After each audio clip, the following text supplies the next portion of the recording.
Profe, ¿lo podía repetir? Que la neuroplasticidad, si nosotros pudiéramos encontrar tipos o clasificarla en tipos, deberíamos distinguir principalmente dos. Una plasticidad estructural, pero también una plasticidad funcional. Si nosotros nos referimos a la plasticidad estructural, ya dejen de hacer ponderaciones, pongan atención a esto.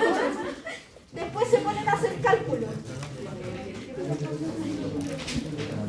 Si hablamos de plasticidad estructural, piensen que esto entra en la prueba en el examen, así que por favor pongan atención. Cuando hablamos de plasticidad estructural, nos vamos a referir a la habilidad que va a tener nuestro cerebro para modificar o realizar cambios en la estructura cerebral, ¿ya? Y eso habitualmente está relacionado con nuestras experiencias, y una experiencia son los procesos de aprendizaje. Se ha visto, hay evidencia de que los procesos de aprendizaje modelan nuestro cerebro.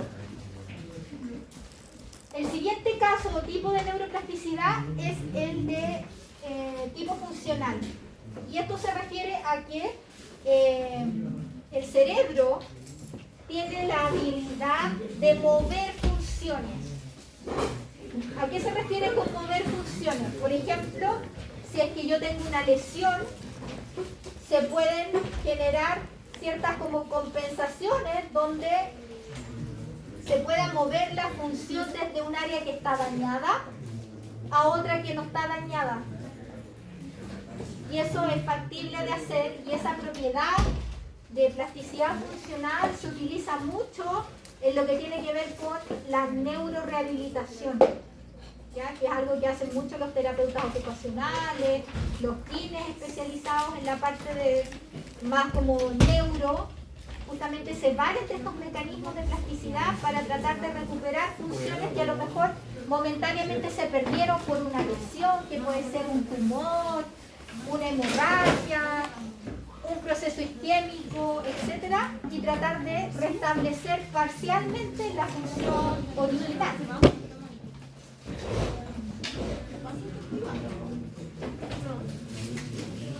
Entonces, si nosotros decidimos definir la neuroplasticidad, nosotros podemos resumir de que este concepto engloba la capacidad o la habilidad del cerebro, ¿no es cierto?, para modificar su estructura, su función. Y esa modificación de estructura o función se puede dar a lo largo de toda la vida, ¿ya? Porque antes se pensaba, y que es uno de los dogmas relacionados con la plasticidad del sistema nervioso, que solamente se podía dar durante la niñez, por todos los procesos que ya revisamos asociados. Y en realidad no solo se da en la niñez, sino que en la adultez todavía nosotros podemos observar eventos de neuroplasticidad. Obviamente nosotros podemos seguir aprendiendo, ese es como el ejemplo clásico, hasta muy avanzada edad. Y es justamente porque esa capacidad se preserva durante toda nuestra vida. Y lo otro que sirve este concepto de neuroplasticidad es para responder a nuestras experiencias, pero también hacerle frente a lesiones. ¿Ya? Estos procesos plásticos que ocurren a nivel del sistema nervioso me permiten recuperar funciones que a lo mejor se perdieron producto de una lesión.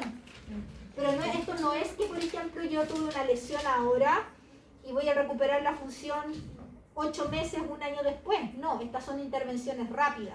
Estamos hablando de que, por ejemplo, se lesionó, hubo, no sé, un infarto cerebral, un derrame, lo que sea, que generó la pérdida de función en un área cerebral en particular. Esa intervención hay que hacerla rápida para tener alguna chance, ¿no es cierto?, de compensar o de recuperar esa función perdida momentáneamente. Entonces, cuando hablamos de injuria que pueden afectar, ¿no es cierto?, el sistema nervioso y que podrían ser, ¿no es cierto?, de cierta manera compensados a través de esta neuroplasticidad, son los tumores, lesiones por traumatismo, infecciones. Recuerden de que hay muchos agentes patógenos que son capaces de infectar el sistema nervioso. Uno de ellos es el virus herpes. La bacteria de la sífilis también infecta el sistema nervioso. los procesos isquémicos, neurotoxinas, entre otros. Entonces, todo este concepto y conocimiento de la neuroplasticidad derribó mitos. El primer mito, que el cerebro es rígido. Sabemos nosotros que el cerebro no es rígido, es altamente dinámico y que está constantemente respondiendo a nuestro ambiente. Que la plasticidad está limitada al hipocampo. ¿Por qué se decía eso? Porque una de las cosas que uno asocia con plasticidad tiene que ver con el aprendizaje, memoria. Y obviamente uno ve aprendizaje de memoria, hipocampo. Pero no, hoy se sabe de que no es solo en el hipocampo donde hay neuroplasticidad. Y lo otro, que ya les decía, que la plasticidad solo ocurre en la niñez o en etapas tempranas del desarrollo. Eso también ya sabemos que es falso, ocurre durante toda la vida. Y si quisiéramos de alguna manera como desglosar un poco más este mismo concepto de neuroplasticidad, podemos decir de que a ella contribuyen eventos moleculares, que contribuyen eventos que tienen que ver con modificación del tejido nervioso, como por ejemplo la regeneración axonal, que la vamos a ver, la neurogénesis, la misma sinaptogénesis, entre otros mecanismos que aportan justamente a este concepto de neuroplasticidad. ¿Ustedes sabían de que en el adulto también hay formación de neuronas? ¿Sabían? No. ¿O pensaban que uno nacía con un número fijo de neuronas y que se empezaban a morir y ya no había vuelta? Perdón, pero sí. No, pero no es así, porque si así fuera, habían ancianos que morirían por falta de neuronas. O sea, ocurre en las neurodegenerativas, pues, se van muriendo las neuronas literalmente, pero ahí ya estamos hablando de otros mecanismos anexos. Pero, como vamos a ver, existen ciertas zonas en el cerebro que se preserva la formación de neuronas y que se llaman nichos neurogénicos, que los vamos a ver acá, ¿ya? Que permite formar nuevas neuronas de acuerdo a las necesidades de ese momento. Entonces, mecanismo de neuroplasticidad. Este es un mecanismo que lo nombran en el PNL, que en realidad lo puse porque estaba en el libro y ustedes cuando estudien lo van a leer, pero a mí la verdad como que no me convence mucho de categorizarlo dentro de neuroplasticidad porque habla de degeneración neuronal.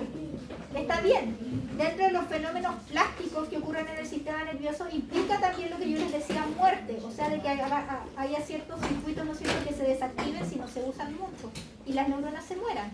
Pero acá está más asociado con el tema de la lesión, o sea, si yo tomo una neurona, la lesiono, ¿no es cierto?, finalmente, ¿qué va a pasar? Esa neurona se va a degenerar y se va a morir.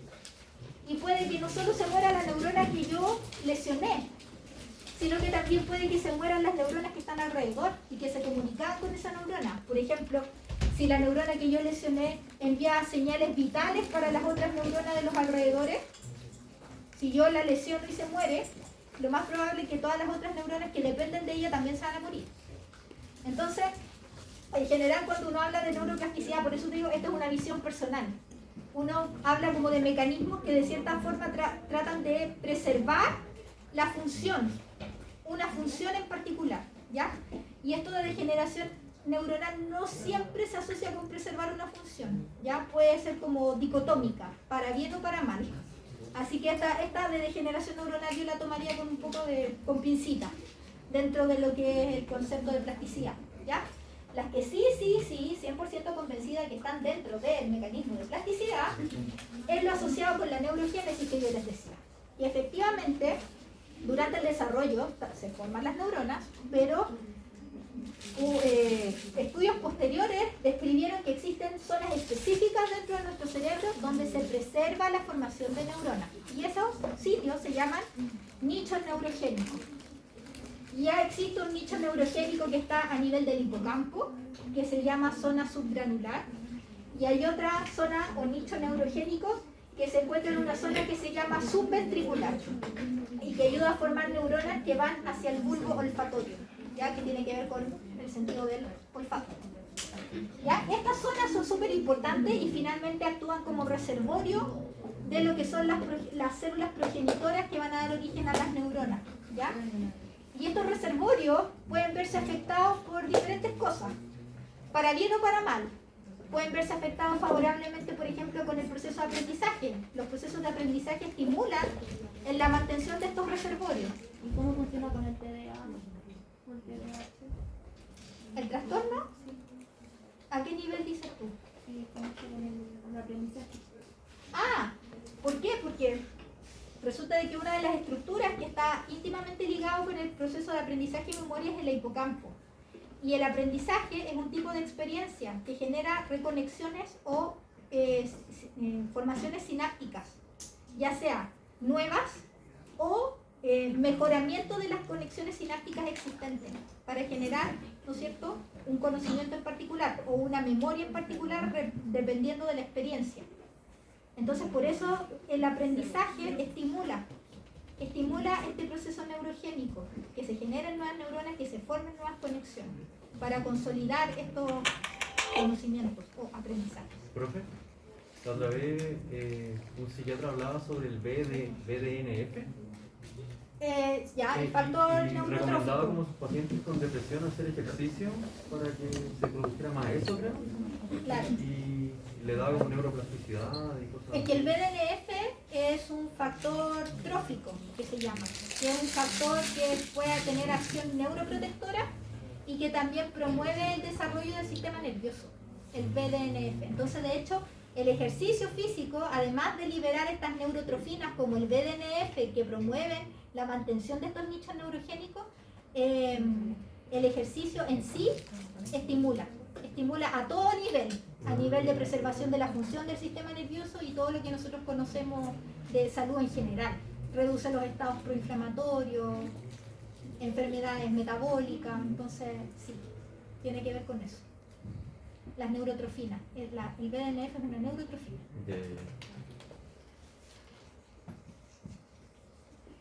Otro mecanismo de neuroplasticidad es la regeneración axonal y que lo vimos en la pregunta de la prueba, ¿se acuerdan? Del sistema nervioso periférico. Que como yo les decía, en general los mamíferos, los vertebrados, hay muy poca o casi nula regeneración axonal a diferencia de los invertebrados. Pero esta poca o casi nula regeneración axonal se da principalmente en el sistema nervioso periférico y gracias a las células de Schwann, que liberan estos factores, ¿no es cierto?, que promueven la regeneración axonal. ¿Ya?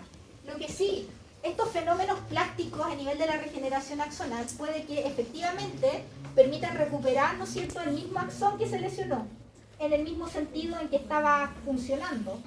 Pero también pueden haber casos donde sí, está bien, se regenera, pero no necesariamente en la dirección donde cumplía su función. ¿Ya? O sea, estos mecanismos, recuerden que son compensatorios, que podría perfectamente ayudar a restablecer la función, pero no necesariamente la función que se va a recuperar va a ser exactamente igual a la original. ¿Ya?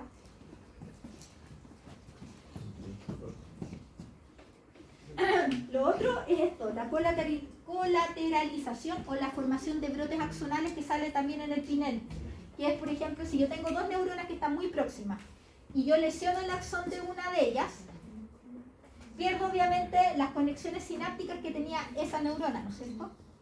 Por lo tanto, la neurona que es vecina, lo que hace es emitir una prolongación desde el axón, que vendría siendo como este brote, como una ramita lateral, por eso se llama colateralización, y que permite restablecer la sinapsis en esa neurona que quedó afectada por la degeneración de esta otra. ¿Ya? Y esto se puede dar en neuronas que cumplen la misma función, o sea, pueden ser dos neuronas vecinas que cumplen la misma función, pero también podría darse, por ejemplo, que la neurona que yo veo afectada tenga una función y la del lado tenga otra.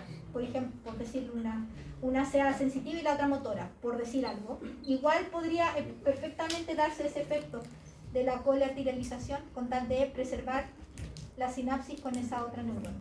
¿Ya? Por eso se habla acá de homotípica y heterotípica.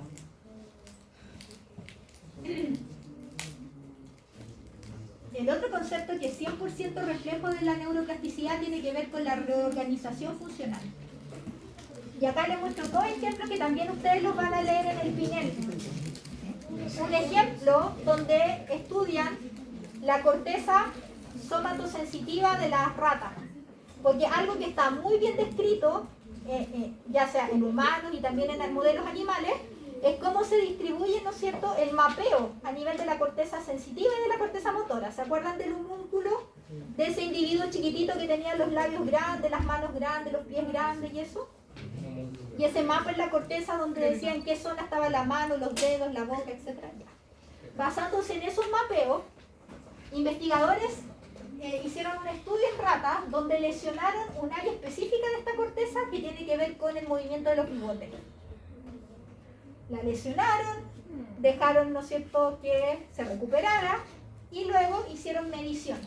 Entonces ellos ya tenían establecidos, por poner por ejemplo un electrodo particular, cuál era el punto que se activaba. Entonces sabían que si estimulaban ese punto, se le movían los bigotes. Entonces, después de la lesión, hicieron nuevamente mediciones en el cerebro de la ratita y se dieron cuenta que al estimular el punto donde estaba la zona de los bigotes, ahora se movían, por ejemplo, las patas. Entonces eso quiere decir que, claro, el sistema nervioso se reorganiza, porque obviamente no va a dejar como un sector vacío, sino que esa función que se perdió, las neuronas se mueven para, como entre comillas, como tapar ese hoyito, pero obviamente no necesariamente van a rescatar la misma función, sino que se reorganizó. ¿Y después nunca más pueden rescatar la función? No, porque lesioné esas neuronas. En este caso yo las lesioné y lo único que yo voy a obtener es como una reorganización de las estructuras laterales, pero no necesariamente voy a recuperar el movimiento de los bigotes, en este caso. Pero podría ser. En este caso no. Pero en otros sí. Pero por ejemplo en ciertas lesiones a nivel de pensando en los humanos, uno podría llegar a recuperar funciones perdidas, por ejemplo, por una lesión que tiene que ver principalmente con movimiento, si es que yo promuevo la estimulación de zonas, por ejemplo, adyacentes que no están lesionadas, que de cierta manera me ayuden a compensar los efectos por pérdida, obviamente, de las neuronas, de la sinapsis, de las conexiones, para tratar de cierta forma volver a mover, pero por activación de las zonas laterales o adyacentes, no es que la zona lesionada vuelva como a regenerarse, no, se perdió. Lo que cambia son las conexiones aledañas. ¿Exactamente la misma función? ¿Ah? Por ejemplo, si yo pierdo la capacidad de hablar, ¿nunca voy a poder hablar como normal de nuevo? Qué miedo. No, pues sí, puedes tratar de balbucear, pero como recuperar el lenguaje propiamente tal, va a depender de la zona que se lesione, porque podría del lenguaje afectarse el habla escrita, el habla como pronunciar palabras, y eso tiene que ver con una habilidad más motora del lenguaje y que está relacionada con el área de Broca, pero también podría ser de que se te afecte una zona que tiene que ver con la comprensión. Entonces, esas áreas son súper complejas de restaurar. Es más fácil, por ejemplo, áreas que están involucradas con movimientos, que uno podría compensar ciertas funciones, pero en la lesión, la recuperación no es un 100%. Ahí se generan las afasias, cuando se dañan las zonas del lenguaje, las afasias. Y está la afasia de Broca, la afasia de Wernicke y la afasia de conducción.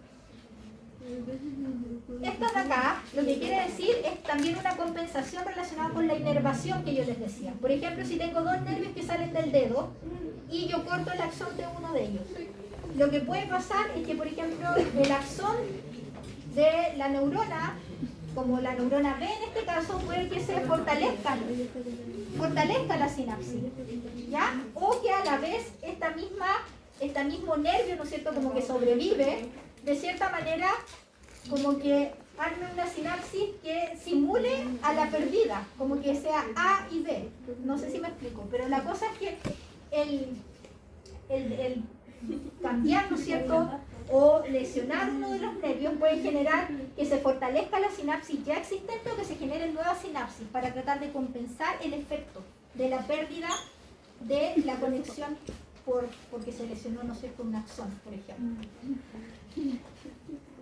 Y estos eventos son los que ocupan toda esta gente que trabaja en neurorehabilitación. Todos estos fenómenos plásticos son la base del trabajo, por ejemplo, de los kinesiólogos o de los terapeutas ocupacionales que buscan la rehabilitación de personas que han tenido lesiones a nivel del sistema nervioso, para tratar de que de cierta manera vuelvan a recuperar sus actividades habituales. Cuando les suba la clase, les dejé unos videos para que puedan revisar en YouTube que tiene que ver con neurodesarrollo, principalmente, ¿ya? Y lo último de nuestra cátedra, y lo último de lo último de lo último, tiene que ver con trastornos a nivel del sistema nervioso. Ustedes ya, con lo que están investigando, ya están haciendo un trabajo importante de diferentes ejemplos de trastornos del sistema nervioso, ¿no es cierto? Su abordaje desde lo terapéutico hasta lo farmacológico, etc. Entonces, obviamente, esto también es un material de estudio en preparación para el examen. Entonces, al igual que lo hice para la solemne, voy a dejar disponible para ustedes en el Blackboard los videos de los grupos, ¿ya? Para que lo tomen como estudio.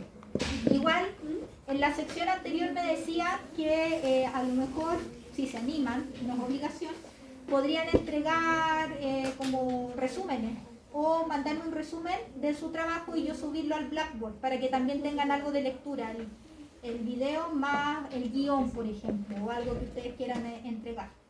También es útil porque como que enfoca más el estudio a lo que ustedes realizaron o en lo que se enfocaron de abordar en el video. Es una idea. Ustedes ven si les parece útil o no el dejar como disponible un guión o junto con el video mandarme un guión. No es obligación. La obligación es el video. El resto es anexo. Si quieren lo hacen, si no, no lo hacen. Dentro de los trastornos del sistema nervioso que vamos a ver, elegí dos. Uno que tiene que ver con un trastorno adquirido y otro que tiene que ver con el neurodesarrollo. El trastorno adquirido, elegí la enfermedad de Alzheimer, ¿ya? Que es un trastorno amnésico que se deriva de un proceso neurodegenerativo. Y el trastorno del neurodesarrollo, que tiene que ver en cómo migran las células en las diferentes capas de la corteza y que afectan el proceso de lectura, la dislexia.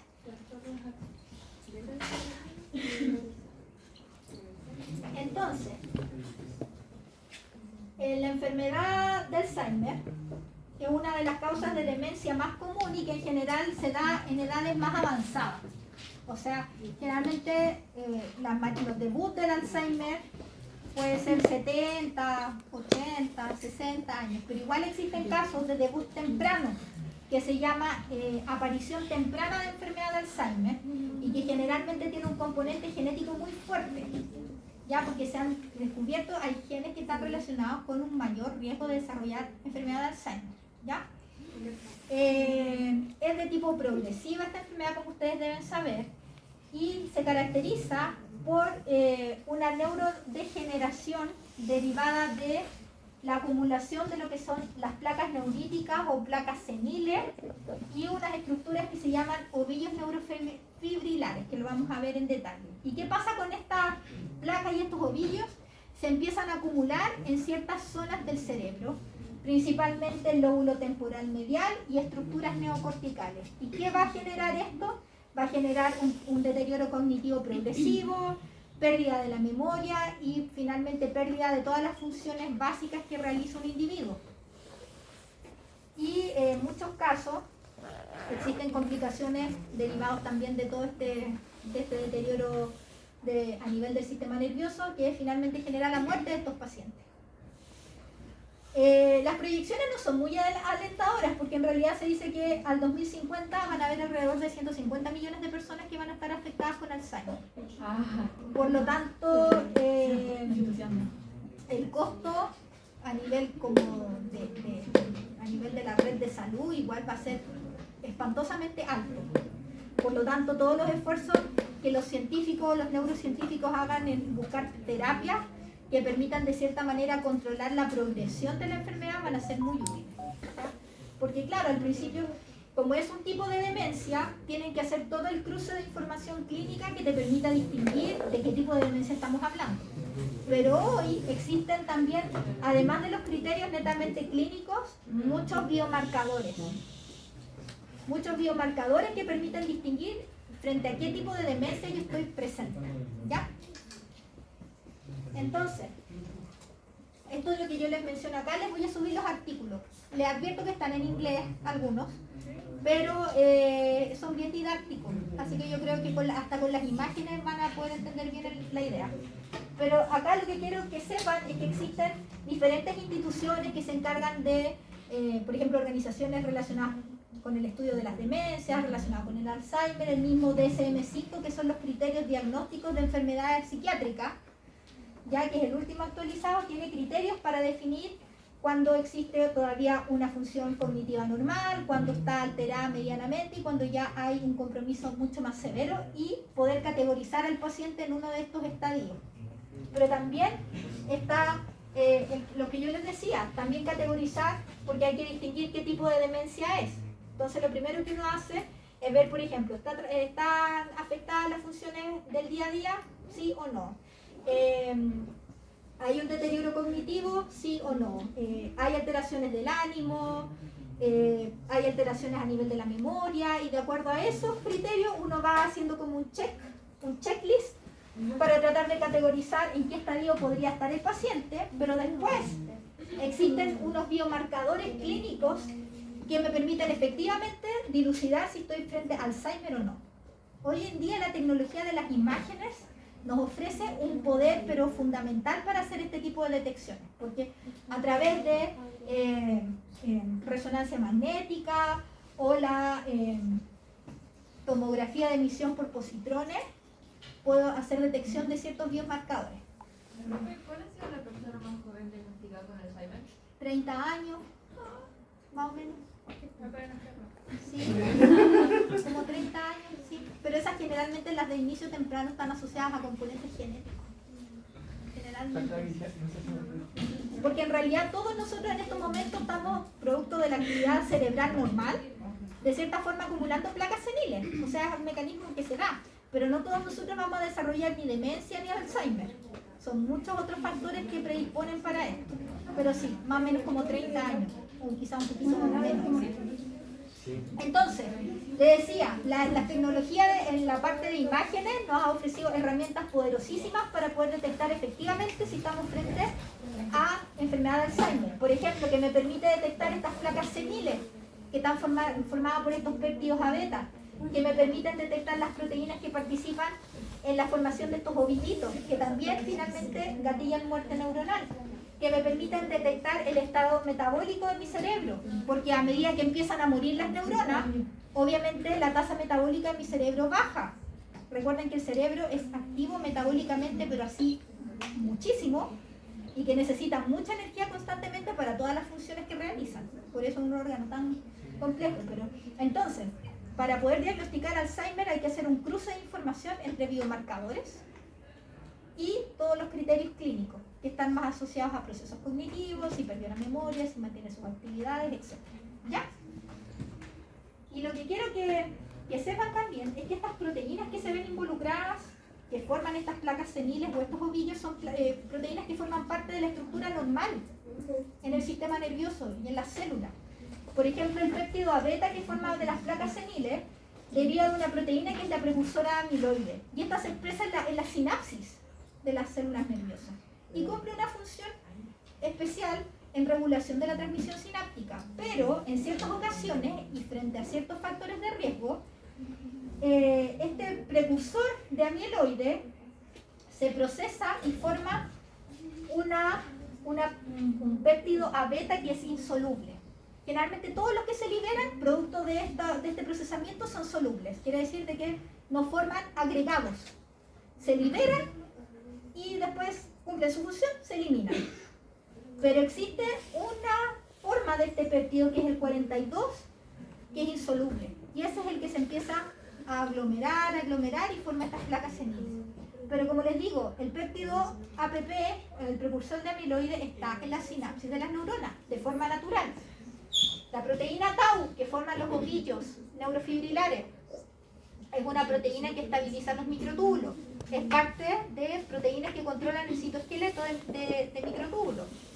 Pero en ciertas condiciones, como por ejemplo estrés oxidativo u otros factores de riesgo asociados, estas proteínas empiezan a formar unos como precipitados, por decirlo en palabras simples, cuando están muy fosforiladas, y finalmente esos precipitados se empiezan a agregar cerca del núcleo, interfieren en la función de los organelos del soma de la neurona, pueden llegar a los axones, pueden llegar a las dendritas y finalmente ocasionar la muerte de las neuronas, al igual que estas placas que forman el péptido A beta.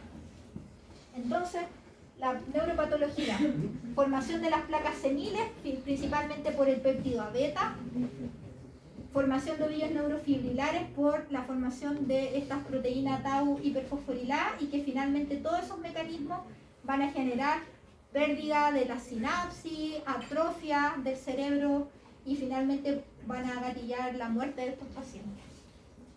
Como ustedes ven acá, miren este cerebro control versus el afectado por Alzheimer. Miren la reducción del encéfalo, se pierde mucho, y eso es por el proceso de muerte neuronal, disminuye el tamaño de la masa cerebral.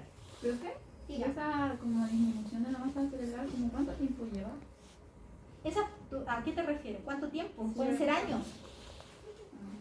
Años, pueden pasar años, al tiro, 2 segundos. Pueden pasar años desde que tú empiezas a manifestar alguna sintomatología y finalmente se desencadena todo. O sea, muy lento. Podrían ser años, pueden ser 10 años, 20 años, 15 años. ¿Cómo se dan los momentos de lucidez que tienen las personas con Alzheimer? Tú dices como, es que eso es como muy raro, porque generalmente esos momentos de lucidez están asociados como en algún minuto, como esas conexiones. Es como que está todo permanentemente como en un cortocircuito y de repente la conexión hace clic. Y eso generalmente lo que ellos recuerdan, las personas con Alzheimer, tiene que ver con memorias que están a largo plazo, que son memorias que están consolidadas en tu cerebro. Entonces, por eso, por ejemplo, si era el típico ejemplo de una bailarina y que escucha la música con la que hacía sus presentaciones de ballet, se emociona porque recuerda eso, porque eso no se ve afectado por la enfermedad propiamente tal, se mantienen todavía esos recuerdos en estadio intermedio. Pero lo que sí se ve afectado es la consolidación de nuevos recuerdos. Entonces, por eso te digo, es como que está permanentemente yo le digo, como permanentemente en cortocircuito, y de repente hace clic y como que se vuelven a conectar y puedes, como de cierta manera, volver a hacer sentido de lo que te rodea o del estímulo que te están dando. Pero eso generalmente es intermedio, porque al final ya de la enfermedad las funciones están tan deterioradas que ya esas terapias que se utilizan incluso ya como no funcionan. Entonces, factores de riesgo. Factores de riesgo que tenemos para desarrollar Alzheimer pueden ser obviamente el estilo de vida, los factores ambientales. Se ha descrito que la contaminación ambiental en sí, o por ejemplo la exposición a metales pesados, puede tener un impacto en aumentar el riesgo de Alzheimer. Los trastornos cardiovasculares, o sea, tener antecedentes de hipertensión o por ejemplo aterosclerosis, también incide, obviamente, porque claro, si yo tengo antecedentes de aterosclerosis o de disfunción endotelial producto de la hipertensión, genera estados proinflamatorios, y toda esa inflamación de cierta manera repercute a nivel de la función del cerebro. La diabetes, la obesidad también es un factor de riesgo. La edad y el género.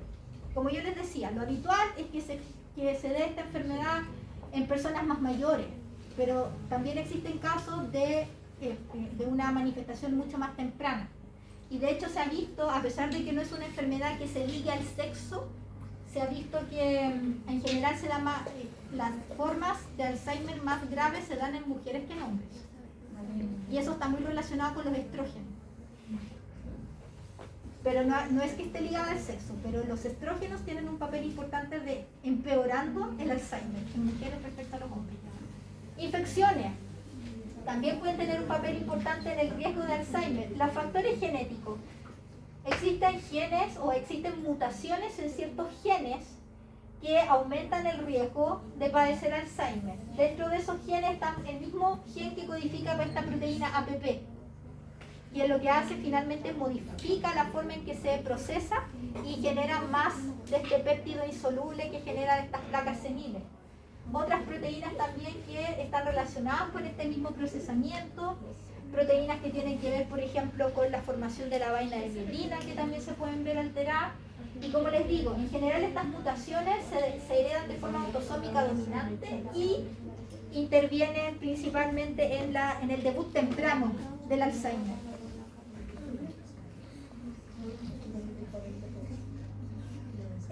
Tratamiento, existen 2 fármacos que están aprobados por la FDA como tratamiento para el Alzheimer. Uno que tiene que ver con la modulación de un neurotransmisor que es la acetilcolina, y también de un antagonista, es decir, que bloquea la acción del receptor de NMDA, de glutamato, ¿ya? Porque una de las alteraciones que se ven en los pacientes con Alzheimer es que estos receptores están sobreactivados, producto de del mismo efecto de estas placas seniles. Entonces eso finalmente gatilla muerte neuronal. Entonces lo que yo busco acá es de cierta manera remediar esa muerte, ¿ya? Y estos están así en prueba ya autorizados. Pero hoy en día también existen diferentes estudios clínicos donde están haciendo experimentos en diferentes fases. Esto quiere decir de que primero tuvieron que probar un grupo pequeño de gente que está sana para ver la seguridad de estos fármacos que se están diseñando.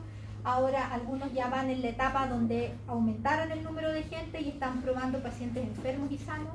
Entonces, ¿cuál es la idea de esto? Es generar terapias dirigidas. O sea, si el problema son las placas seniles y estos ovillitos que finalmente van matando las neuronas, tratar de dirigir terapias para, por ejemplo, atacar esas placas y eliminarlas. O atacar los ovillos y eliminarlos. ¿Ya? Entonces, de cierta manera, detener la progresión. Si ya a la persona se le detecta Alzheimer, por último, evitar de que siga progresando y ese paciente se siga deteriorando. Como de cierta manera frenar. ¿Ya? Entonces son múltiples, como ustedes después pueden revisar con calma, son múltiples las terapias que se están estudiando justamente para hacerle frente a este mecanismo, ¿no es cierto?, del Alzheimer, a través justamente atacando como el core de la patología en sí, que son estas placas seniles y los ovillos. Pero también otra cosa súper interesante, para quienes no son muy amigos de los fármacos sintéticos, también están las plantas. Hay mucha evidencia de extractos de ciertas plantas que también se está probando como posible terapia para el Alzheimer y que tienen efectos re parecidos, como por ejemplo inhibir la formación del péptido beta que forma estas placas seniles, o por ejemplo degradarlo, o también, estos en realidad están la mayoría enfocados en efectos sobre la disminución del péptido beta, por ejemplo reducir el péptido beta, degradarlo más fácilmente, etc. Así que los abordajes múltiples. Y está todo en estudio, menos mal, porque si proyectamos que van a haber 150 millones de enfermos de Alzheimer de aquí al 2050, eso sería bastante desastroso si no hubiera gente que está estudiando posibles formas de detener la progresión. ¿Ya? Y lo último, que es la dislexia, que es este trastorno del neurodesarrollo. ¿Por qué elegí la dislexia? Me pareció primero que es súper interesante porque una puede ser adquirida, por ejemplo que producto de una lesión yo finalmente quedé disléxica, pero también tiene un origen por el neurodesarrollo mientras estoy en el útero de la mamá, ¿no es cierto? Que se llama la base neurobiológica, y ahí es súper importante. ¿Por qué? Porque ese tipo de dislexia que proviene del desarrollo tiene que ver solamente con que se altere cómo se mueven las neuronas en las capas corticales. Y en las capas corticales no de cualquier parte, sino de que las áreas que están involucradas en el proceso de la lectura. Que involucra áreas del lenguaje, dentro de eso también. Áreas visuales, auditivas, entre otras, que las vamos a ir viendo. Y además que imagínense, salvo que sea adquirida, en general la única forma de darte cuenta si eres disléxico no es cuando entras al colegio. y empiezas con el proceso de lectoescritura. No hay otra forma. Y se burlan de ti porque no puedes leer. Es que claro, o sea, se burlan. Entonces empieza el bullying porque no puedes leer y empieza todo el proceso desde que la profesora atina a decir, oye, aquí hay un problema y empieza todo el abordaje terapéutico.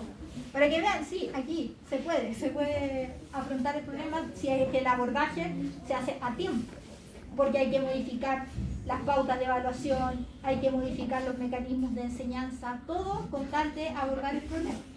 Pero profe, la dislexia no es solamente de letras, pues de números también, ¿no? Esa es la discalculia. Ah, Y lo otro, la de escritura, que es la disgrafia. la de lectura Y la dislexia es la que tiene que ver con la lectura. Con la lectura, que justamente estas definiciones que yo les pongo acá.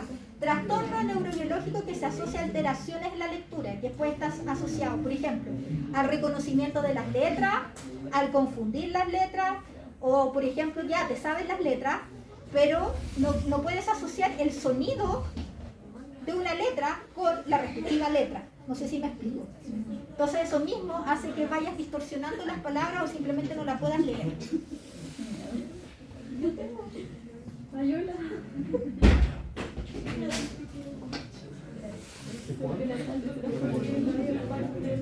Entonces algo que es súper, en realidad todo lo que está asociado con el lenguaje hablado, con el lenguaje escrito, son fenómenos súper complejos porque las estructuras que participan están muy integradas. De hecho, si por ejemplo nosotros nos ponemos a ver los componentes del lenguaje, que como les decía puede ser de señas, hablado, escrito, etcétera, y que es finalmente lo que nos permite comunicarnos, tiene diferentes componentes. Tiene el componente semántico, que es el darle significado a algo. O sea, por ejemplo, si yo estoy leyendo casa, yo sé qué significa casa. Y puedo, por los sonidos, identificar la C, la A, la S y la A. Y decir finalmente qué es casa. Tiene el componente, obviamente, el fonológico, que son los sonidos. El componente léxico, que es en este caso de saberse el abecedario, ¿no es cierto? La estructura de las letras. Darle sentido a las oraciones que se leen, etc. Son muchos los componentes del lenguaje y también son múltiples las áreas que participan tanto del lenguaje como también de la parte como lectora propiamente tal. Esto que les muestro acá son las principales rutas cerebrales que participan en la lectura y también en la comprensión fonológica que involucra la lectura. Chicas, si no están interesadas, por último, el volumen, ¿ya? Para los que sí quieran escuchar. Entonces, tenemos áreas, por ejemplo, que están involucradas en el aspecto fonológico al momento de hablar, el aspecto que está relacionado con el sonido de las letras y lo que está relacionado con la simbología o la interpretación del sonido como una simbología, que son los fonemas que se llaman. Entonces, como ustedes ven, son varias estructuras. Está el área de Broca, que es una que sabemos que participa en el lenguaje, sobre todo en el lenguaje hablado. Está esta zona más temporal, como les decía, que está con el sonido. También tiene un papel súper importante el aporte visual, porque uno de los criterios que hay que cumplir cuando vas a diagnosticar justamente dislexia es tener en cuenta ya, esta niña no sabe leer, ¿por qué? Porque no puede ver las letras, tiene un problema auditivo que no le permite tener esa conciencia fonológica de las letras, o efectivamente tiene dislexia porque hay un problema como global en todas esas áreas. Entonces, es como bien complejo el tema porque integra demasiadas funciones a nivel del cerebro, en la parte lectora, la parte hablada, la parte visual, la parte auditiva. Entonces, si nosotros queremos reconocer una palabra, tenemos dos vías, una vía directa y una indirecta. Una indirecta que está asociada más que nada al aspecto fonológico y que tiene que ver con el sonido de las letras que finalmente me hacen decir una palabra que estoy leyendo. Y la otra tiene que ver con la parte visual, donde yo la veo, la interpreto y puedo decir lo que estoy viendo. Entonces cualquiera de estas dos rutas yo la puedo ver afectada en la dislexia, producto de este problema, ¿no es cierto?, a nivel del neurodesarrollo. Puede ser que se vea afectada la parte fonológica, o sea, que yo esté leyendo, pero no puedo hacer la conexión entre el sonido y la letra. Y eso mismo me dificulta después la lectura y digo cualquier cosa. Cambio, no sé, en este caso la S por una R, por una P, por una T, lo que sea. Y la otra es la ruta visual cuando se ve afectada. Y yo puedo tener la parte fonológica clara, pero cuando estoy mirando la palabra, busco, por más que busco información dentro como de mi cerebro, ya, ¿y esto qué significa? ¿Qué letra representa? ¿Cuál es el contexto de esto? Y al final lo cambio la palabra completamente, porque no encuentro como un respaldo dentro de mi cerebro que me diga ya, aquí dice queso, pero ya, ¿qué letras son?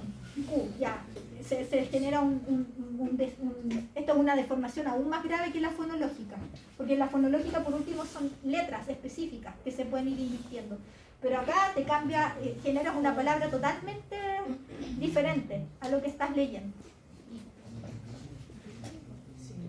Algo interesante, yo puedo leer en portugués. ¿En serio? Y te es fácil. No me doy cuenta hasta que de verdad no relaciono la palabra. Claro, por este mismo cambio entonces te quedan con palabras de ese idioma. Puede ser, es verdad. Respecto al origen, existen diferentes teorías, siendo la del déficit fonológico como la más predominante dentro de todo, pero también existen otras teorías que involucran déficit a nivel visual, por eso les decía que hay que hacer un buen diagnóstico, si el problema efectivamente es dislexia, porque se afectan todos estos circuitos que les dije, o es un problema a nivel visual o a nivel auditivo. Y también estas otras dos teorías, porque también se habla que en la dislexia hay un componente de alteración a nivel cerebelar, y también otras teorías que involucran todas las anteriores, que sería la magnocelular. Quiere decir de que hay un componente fonológico, un componente visual, un componente cerebral que también podría estar afectando a esta patología, este trastorno. Entonces, la única forma, ¿no es cierto?, de poder detectarlo, principalmente como es del neurodesarrollo, es cuando empieza el proceso de lectoescritura y aparecen los síntomas o los signos. Dentro de los síntomas, los signos que nos pueden recordar, ¿no es cierto?, ciertas letras o nombres o colores, o también que les cuesta hablar, o el retraso del lenguaje. Justamente también puede estar asociado a este mismo tema, y también las inversiones. Pero eso no es tan grave, porque en general los niños chicos tienden a invertir las letras. Las P con las Q, las D con las B, etc. Es normal, pero es tarea del educador darse cuenta cuando el problema va más allá que una simple inversión de letras en los niños. Y como les digo, tiene un importante componente hereditario, cuyos genes afectados están íntimamente relacionados con los procesos de migración celular para la formación de la corteza. Y se han descrito que existen genes que se ubican en estos cromosomas, el 1, el 2, el 6 y el 15, donde están estos genes que se asocian justamente a el control de la normal migración neuronal. Y si se afectan o se encuentran estas mutaciones asociadas a la dislexia, uno podría encontrar posiblemente un componente hereditario que favorezca el desarrollo de la enfermedad. Y lo que yo les decía, en una persona que es normal, o sea, de que es una lectora, ¿no es cierto?, que no tiene ninguna alteración a nivel funcional, siempre se ve muy activada lo que se llama los circuitos posteriores.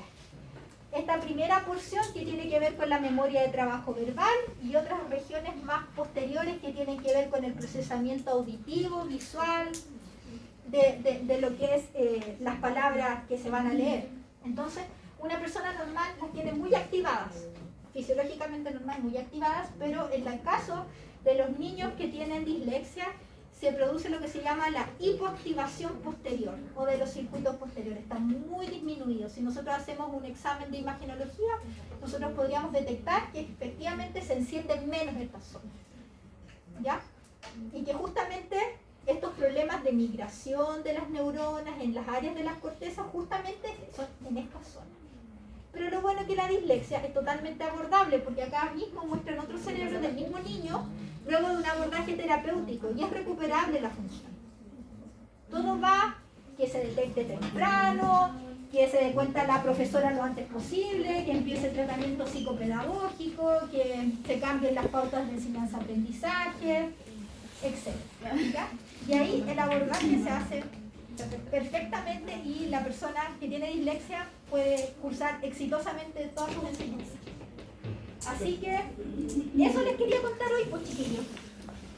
Les voy a subir la clase al Blackboard junto con toda la cantidad de cosas que les dije al principio, más las notas que las voy a publicar, etcétera, etcétera, etcétera. Cualquier duda, recuerden, del seminario 3, me la hacen a mí o se la hacen directamente a la Cata, aprovechando que tiene un trabajo hoy día tratando con la Cata.